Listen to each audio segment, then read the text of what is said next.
Hi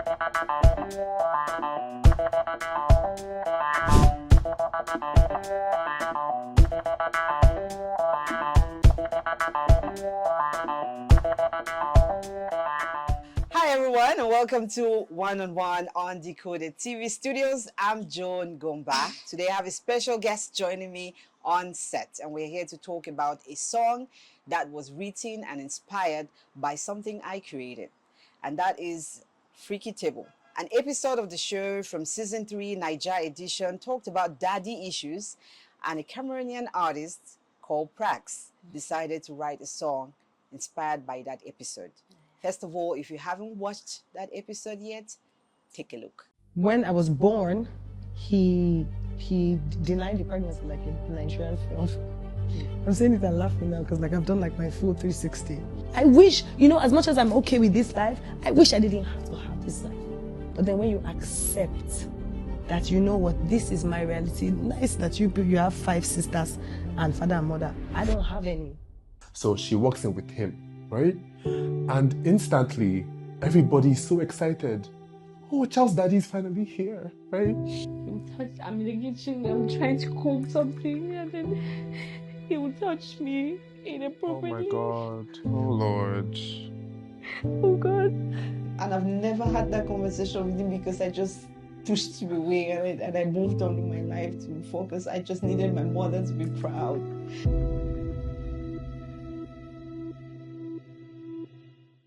Welcome back. So, ladies and gentlemen, welcome young singer, a female, very beautiful, very talented, PRAX. Nice to have you on my set. Oh, thank you very much, Joanne. You feel alive, eh? Feel alive. Yeah, we don't bite. I'm trying. We do not bite. Yeah, sure. It's so good to have you. Hey, I'm excited to be here too as well, seriously. Yeah. Yeah. All right, first, thank you so much for creating something out of, or they say creating something out of nothing, but something that very much inspired you, perhaps talked about your life. Yeah. Or something that you've experienced or seen others experience. So thank you so much. I feel very proud all of a sudden. So on behalf of all my production team and myself, we want to thank you for that. So that song, first of all, let me ask you, PRAX is P-R-A-X. Yes, PRAX.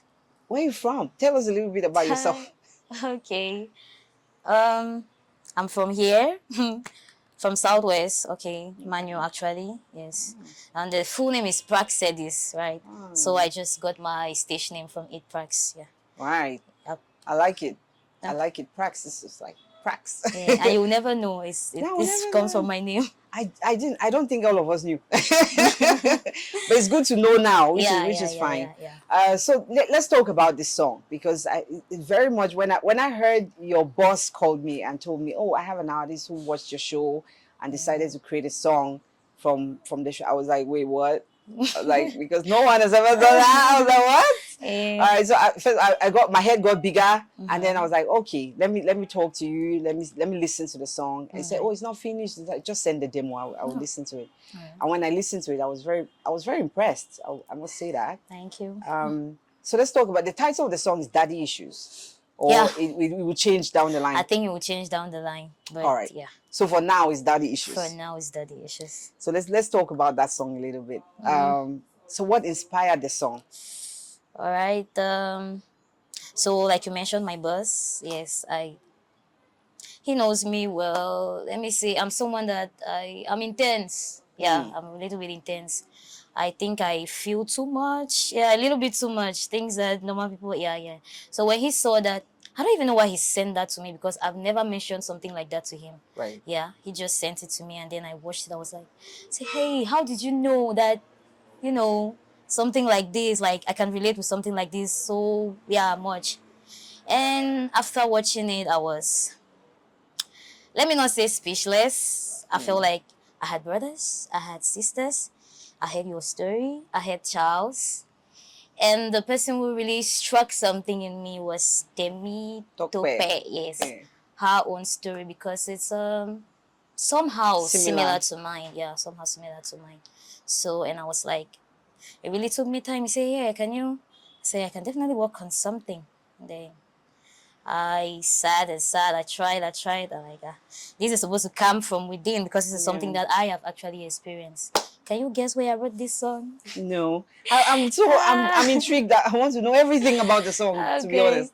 I wrote the song in the kitchen while I was cooking. Please don't tell me you're cooking Eru. No, Okay. I wasn't cooking Eru. Okay. No, I wasn't Eru. Okay. Yeah. So since I tried for this, and then that day in the kitchen, there's something about inspiration. It comes Yeah. when it wants to come. Yeah, that's what I wanted to say, because every time artists come up with songs, it's inspired by either their own life or things around them, or Yeah. events that happen. And so when this happened, I was like, what exactly about daddy issues on this episode really touched her? So I was a bit, that's why I said no. I was going to do an interview where I was going to ask you. So Alright. what exactly did Tope talk about that made Okay. you? Tope mentioned something that she had an absent father. Yes. I think it's the same thing for me. So if I can remember correctly, I grew up with my grandmother. Yes. But as a child in primary school, I think I was about 8 or 9. I already knew that I'm supposed to have a dad. I know my mother comes to visit from time to time, but why haven't I ever seen my dad? Yes. And I remember I used to write so many letters as a kid. I started reading at a very young age, so I knew how to write. I was writing letters, I think class 3, class 4. And I'll write and keep. I can remember there's a little cupboard somewhere in the room. I used to just keep them there. And it always, when I write P.O. Box, when you've gone to school and learned how to write a letter. And the first thing that is always there, dear Dad, how are you doing? Do you miss me? Am I ever going to see you? Blah, blah, blah. And then I actually got to send one of those letters. A lady came one time to the village and she said she knew my dad, blah, blah, blah, a friend of hers. So I took one of these letters and I gave her. I said, if you see my dad, please give it to her. To him, sorry. So I don't know if the letter ever got to him. Yeah. Because I only saw him later on when I was in Form 1. That was the first time I saw him. When I was in Form 1. Catholic boarding schools. We have these things we call Catholic Worldies. Yeah. Where all schools, they come together here to celebrate. And then my mother actually invited him, says, this child is going to be in Kumba, you should come. That was the first time I saw him. I cannot forget. I cried and I cried. Remember I said, I'm a little bit intense about everything. I cried and I cried and I cried and I just took it okay. The next time I heard from him again was when I was in Form 4. That's Yes. 4 years later. 4 years later. Wow. When I went for holidays, my mother was working by then, so I went to visit her. And then I remember he called and my mom was like, your dad wants to talk to you. I was like, nah, I don't want to talk to you. And she's like, So let's so, because everybody, we're going to get to your lyrics. Right. Absentee fathers, or deadbeat dads. I mean, it's nothing new in this it's generation, nothing new. and all generations even. But when you come across somebody who's actually experienced it, it's a different feeling. You get to hear the truth from their angle. And at what age did you really realize that, hey, there's no person here that I call my father? What made that? Did you see your classmates have fathers? What made you realize that he wasn't there? First of all, I know that I have accepted the fact Right. that that is the kind of person I have as a father. Yes. But I won't lie, till date, if I see a man maybe standing and taking care of his child, no matter how little that child is, it still affects me. It still affects me. I'm like, this is something that I have never experienced. Like, how is it going to be to experience something like this? Yeah. So I think I realized that maybe when I was 20. 20. Yeah. Wow. First year in the university. I tried reaching out. I tried reaching out to him. I even invited him to my house, but He never showed up. he did. I didn't even tell my mom about it. Wow. My God, if she sees this. So I was like, it's an aunt was talking to me. You don't know what this guy is going through. Maybe there's a reason why he's not coming up. Maybe there's a reason why he's not showing himself. So I took it upon myself to maybe actually give this man a chance. I invited him, he came, and then we talked, and he was like, put everything in the past, forgive me, blah, blah, blah. And I said, okay, it's all right. But can you believe that he ghosted me again after that? How many more years? Uh, Let me say till my third year. Yeah, he ghosted me again. In the third year, we got talking again. No, I think it's in the second year, just 1 year, because I was doing my internship, but then I got talking to him again. I finished the whole of my third year and I had nothing from him. I said, I was the one who invited this man to my house. So I'm not going to reach out again. That's what I said to him. I said, I'm not going to reach out. If he doesn't reach out to me, then it's fine. Usually, the case when it comes to children who are being abandoned by a parent is that they usually don't believe the stage parent. The one who remains to take care, usually most times is the mothers. So when they tell you your dad, you know, he's somewhere, you know, and you don't seem to believe them. Just why? Why is that? I mean, you've experienced this, so perhaps we'll now benefit from your experience. That he's somewhere. But why don't you believe the person who is there? And try, you instead believe the one who isn't? I believe that he was somewhere. I always got news. Yeah.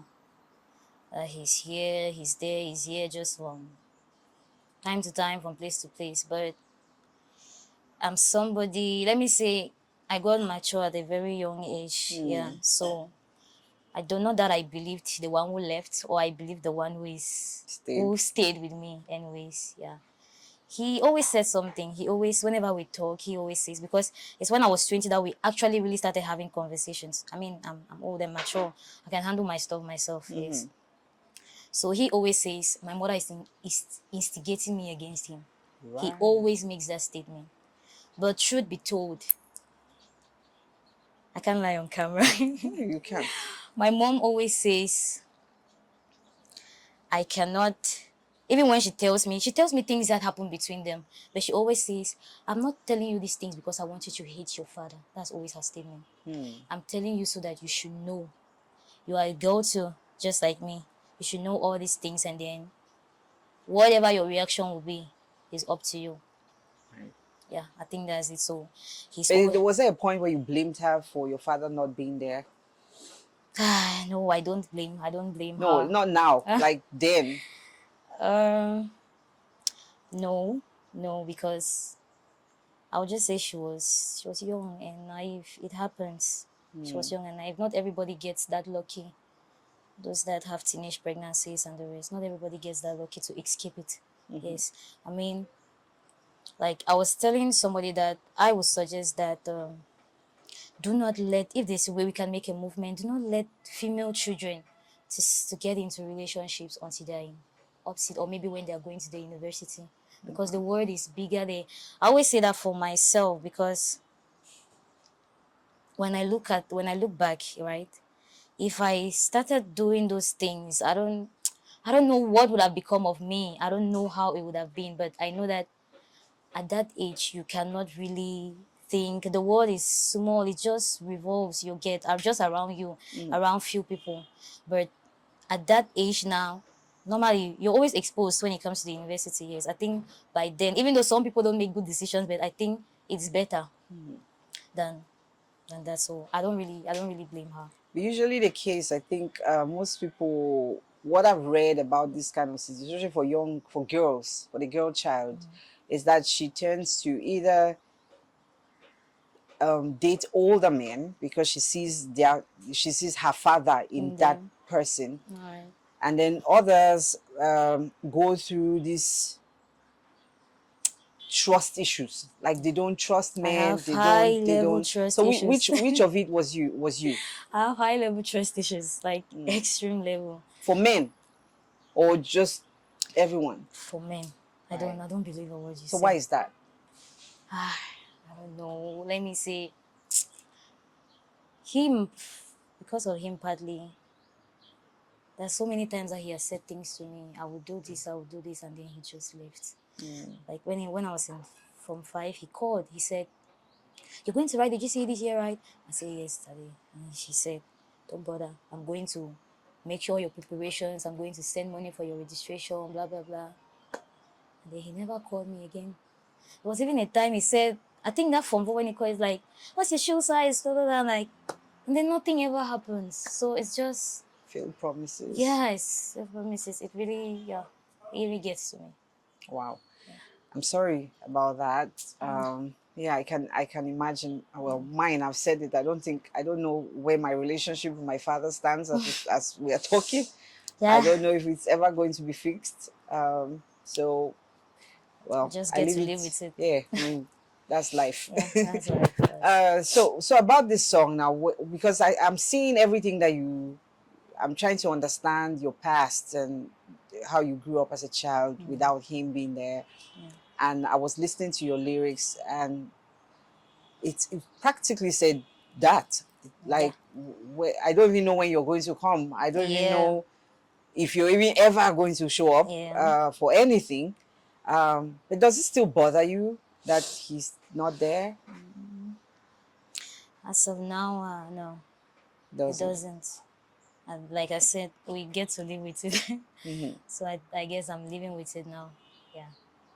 It doesn't bother me anymore. I mean, to anybody having daddy issues out there, absent fathers, I believe that there are some people who actually genuinely care about you. Because I've had people who have gone out of their ways for me.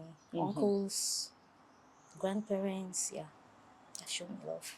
Yeah, So it's okay.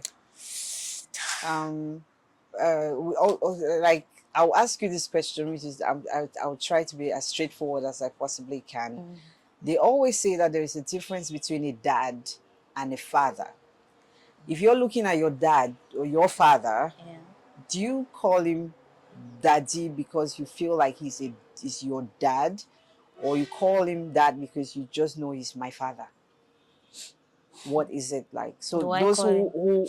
who have these definitions because they're trying to attach some definition to an action, because you've lived it and you're living it, is there a difference between dad and father? Yeah, there's a difference between dad and father. I think now that I'm thinking about it, I think a father is the person who actually you take responsibility, Who give birth to you? who gave birth to you. Yeah. So it's the dad who actually that's what makes him a dad, taking responsibility for you. All right, there's a difference. Right. I call him father because he birthed me. Yeah, he gave it to me. To me, it's more like a formality. Right. Yeah, father. But if it's there are people who do not actually give birth to you, but they actually perform those Those roles, the those acts, roles. yeah? Yes, they act like it. Yeah. Yeah. So there's a big difference. Did you end up having a stepdad? I Or that did. was another story? That's another story. Or he too wasn't a father, or wasn't a dad?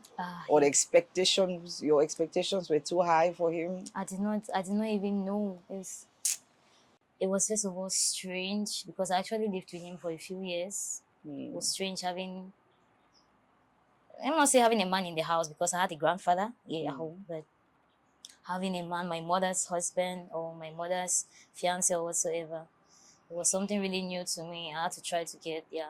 And he was somebody who did not really talk much. He was purely francophone.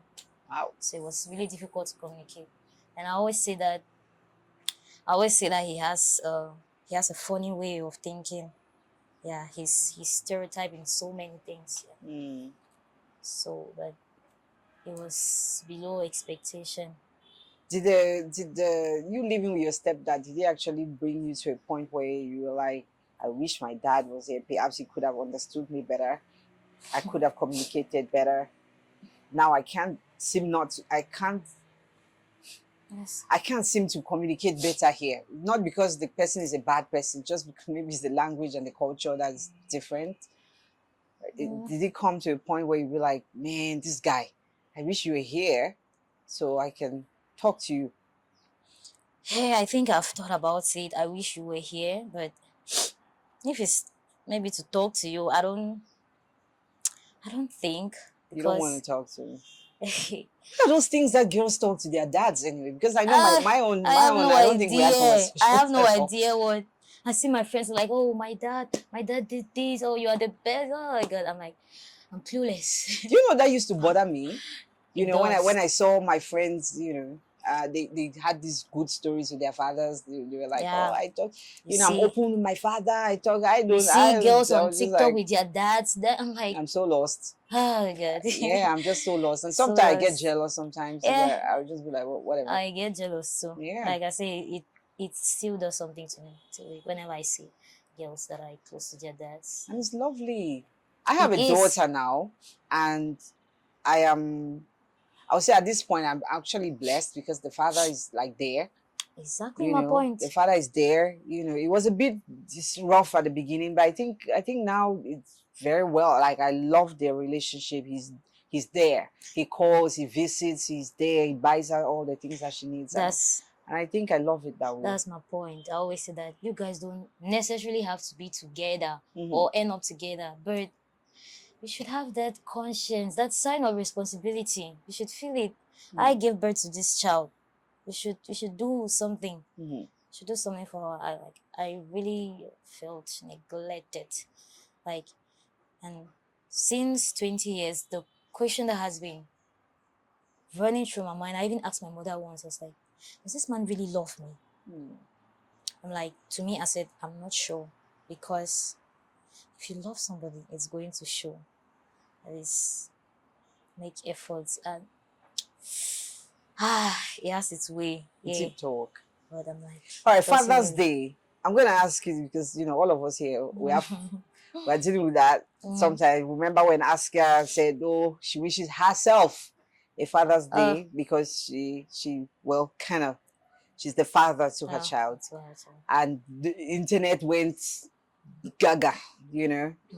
when you see those kind of comments and someone taking that kind of responsibility, because to be honest, single mothers, you take those roles. I can tell you. You play those roles. I can tell you. I'm a living testimony. So I can tell when you. you saw that, how did you feel about Askia? Because I know guys came for her, mad. Talking about that, I don't think I saw hers. Okay. Okay. On Father's Day, I have this guy. I wanted to do a photo shoot one time and I got his contact. Yeah. But when we got talking, I discovered that he actually resides in Douala. So we ended up not doing it. Then we actually exchanged contacts. So we actually communicate. So I've never seen each other. I watch his status, he watches mine. Sometimes we react. On Father's Day, I wished my mom. I said, "Happy Father's Day, mommy." All right. I think that. And then somebody posted. Okay, he came and posted. She was like, all these girls going up and down and posting Happy Father's Day to their mothers. Yeah, they are the fathers behind their children, blah, blah, blah. It's like the only day that they have kept aside to celebrate men.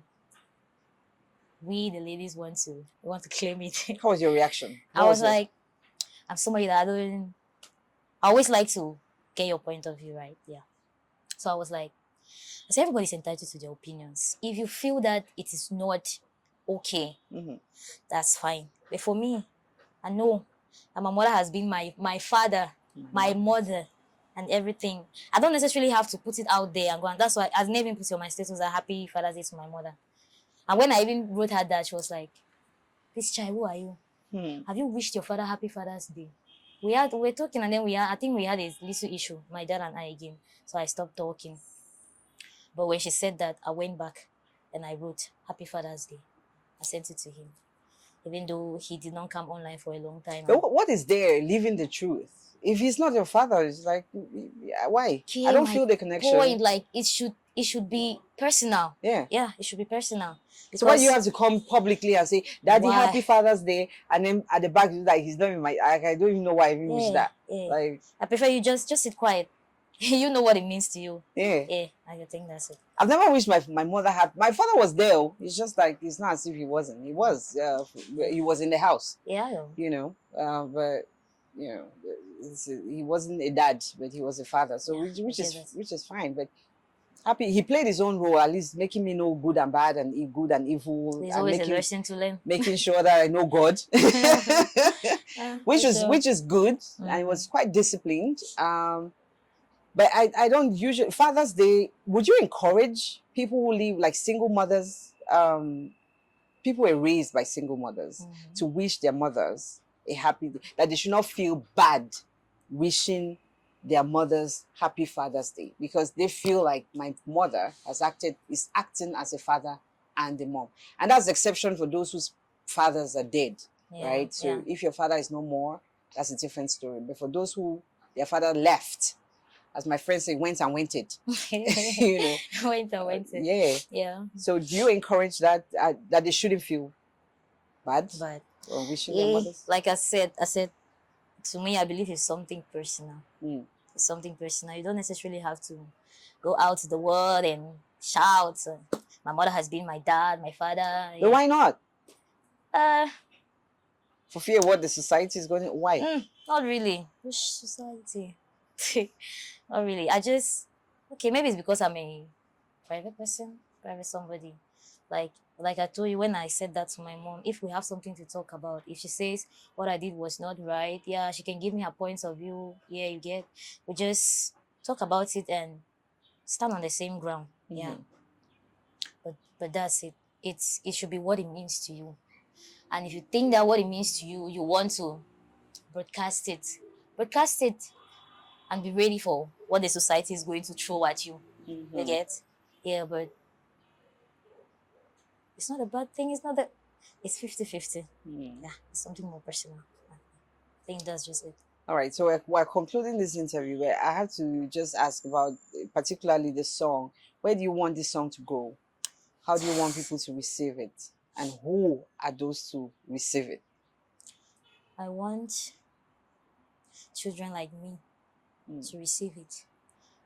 I want men to receive it. I want parents to receive it, because now we're talking about daddy issues, but I believe there are mothers who also abandon their children. Oh, yes. So I want men to receive it. I want women to receive it. Most at times, a woman will never deny that. She will never deny her pregnancy, but a man will deny. Yeah. Like if you hear what Temitope said, she said the father denied the pregnancy right from. My dad did not deny. Yeah, but so those children should know that they are not alone. Let it reach everybody. Like, you should be a good person. If you're a good person, I don't think you're going to do that to an innocent child. Yeah. You're going to do that to an innocent woman. Whether she's innocent or not, because some women too. Yeah, but because this if you hear the second verse of the song, it says, let me tell you, it's an army. We are plenty. Let me tell you, it's an army. We are plenty. No, many of them are going to be watching. I dare to join the preachers. Let it go out to all over the earth. The preachers that are joining are the people ahead of me. You, Charles, those they were bold enough to come out and talk about it. Like Charles said, the best way to get over these things that we're feeling is to tell your story, to talk about it. And when you guys talked about it, I finally got to understand that I'm not alone. Yeah, that's just it. I know. When I was writing the song, when I finished recording the song, I actually got to a few girls that I know. I got to her and she was like, she doesn't even want to hear about her dad. That she's happy that her mother actually brought her up on her own, because maybe if she went back there to be with that man, she wouldn't have been where she was today. The man would have given her what the mother is giving her. And the other person didn't even want to talk about it. It's like, it's so painful. And so you see. All right. I feel like, just conclusively, I feel like, most of the times we have conferences that deal with women. Oh, young girls. Young girls have to go to school. Young girls have to learn how to do this. How long is, I think it's about time that, they have conferences for young men. Yeah. Mothers should do greater, or parents should do big jobs, raising their sons. Exactly. And then the sons should also do a great job becoming responsible. Because I think that it's not just the woman's thing. It's not like I'm the only one making the decisions. I'm the only one taking the heat for any nonsense that happens in the society. I think that the men should also, because men, I'm sick and tired of I don't even know who abandons a pregnant girl in 2024. Like, I don't even seem to understand it. No, I think they don't. No, I don't. Because to be honest, if I see even a truck pusher in the market that will possibly see, oh, that's a mean job, he still takes responsibility. He doesn't he make that do, much, yeah. but giving his 2,000 at the end of the day and say, "Mami, now The the only sense thing of is why I get them, responsibility. John manage them." It says a lot. You don't have to have millions to be a father, to be a great dad. Let that child just be Just, seeing you. just have be that- responsible. Exactly. Be there. You know, it helps a lot, even for the psychology of the pregnant person. Yeah. Just being there. I think it's a huge lesson. They should have these conferences for guys too. Please, if you impregnate a girl, it's not that hard. Be there. That's the least you can do. Be there. Even you don't get 50, just be there. No run, I beg. Because I don't know what because the consequences are wild sometimes. They're really, really wild. It can lead to death. That's the worst it can go. Sure. Because that girl can be so traumatized, she takes her life, and it's not only her life, that child's life is also gone. So please, please, please, and they take God big best. Daddy issues becoming too alarming, and perhaps they say that it's because of social media. That's why, you know, we are hearing all these things now. But I think it's been there for ages.